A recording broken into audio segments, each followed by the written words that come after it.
उदय जी, जो लिखेगा, जो पढ़ेगा, जो समझेगा, जो शिक्षक है, वो शिक्षक हित की बात करेगा और एक दायरे में रहकर अपने सवाल करेगा। सवाल करना कोई बुरी बात नहीं है। सवाल नहीं करोगे तो आवाज नहीं निकलेगी, और आवाज नहीं निकलेगी तो आगे तक नहीं जाएगी।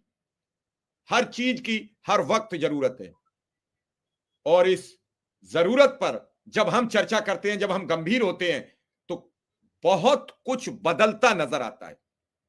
एक अनुदेशक साथी है, वो कह रहे हैं कि आज मैं लखनऊ से आया हूं, मेरे पास एक सटीक जानकारी है, वो जो बताएंगे वो उनकी खबर है, मेरी खबर नहीं। उनका अनुरोध था कि मैं सब लोगों के समक्ष अपनी बात कहना चाहता हूं।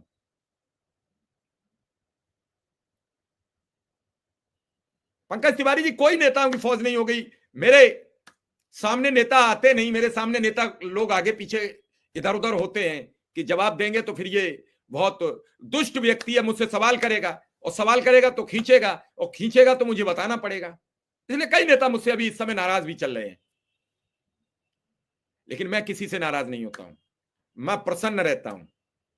मैं अनुदेशों को शिक्षा मित्र की लड़ाई लड़ता हूं, मैं उन्हीं के लिए काम करता हूं और उन्हीं के बाबत बात करता हूं। मैं कोई ऐसी बात, ऐसा क्रियाकलाप नहीं करता जो मुझे शर्मिंदगी उठानी पड़े।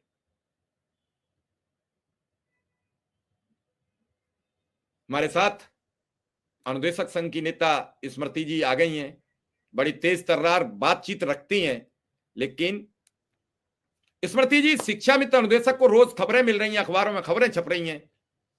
अब उसे वक्त आ गया कि भरोसे में कैसे तब्दील हो। और भी हमारे एक साथी आएंगे अभी, तो इस भरोसे को कैसे बढ़ाया जाए। हालांकि धीरे धीरे कुछ नए नए काम होते चले जा रहे हैं, शिक्षा मित्रों का ट्रांसफर आ गया, जल्दी महिलाओं का, अनुदेशकों का भी अंतर जनपदी आने वाला है, सुनने में आ रहा है, और भी कई होते चले जा रहे हैं। 100 संख्या बल पर भी कुछ बातचीत चल रही है। तो आप क्या कहेंगी इस 100 संख्या बल, महिला ट्रांसफर और इन सब बातों पर, और सरकार की चल रही जो पहल है, प्रक्रिया है, उस पर स्मृति जी? जी सर, आपका बहुत बहुत आभार, और सभी दर्शकों को बहुत बहुत नमस्कार, आभार।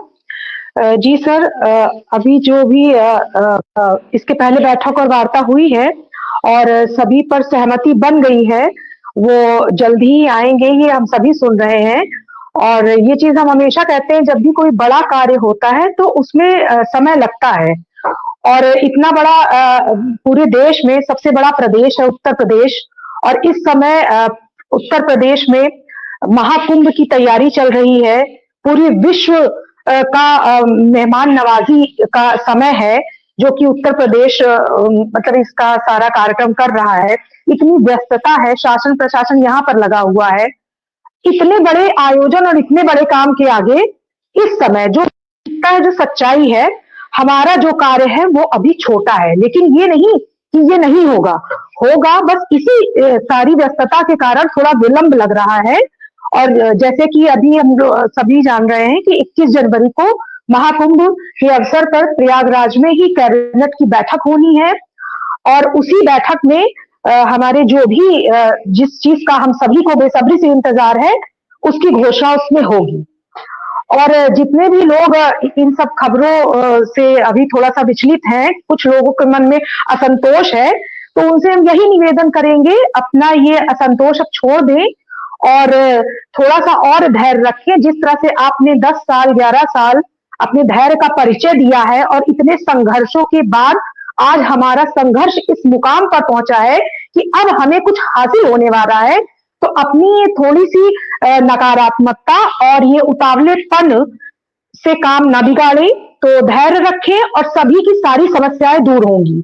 अभी हम सुन रहे थे, कोई शायद 100 बच्चों की बाध्यता को लेकर परेशान थे। ये परेशानी हर अनुदेशक की है और जायज है, और इसी सब समस्या का इलाज जो बैठक हुई थी मुख्य सचिव से अगस्त में, उसके आधार पर जो प्रस्ताव बने, फिर अभी मुख्य सचिव के द्वारा जो बैठक हुई है, आप लोग बिल्कुल परेशान ना हो। जैसे कि प्रदेश अध्यक्ष हमारे रोज ही आकर ये चीजें कहते हैं, तो आप लोग परेशान ना हो, आपकी एक एक समस्या का समाधान हो रहा है।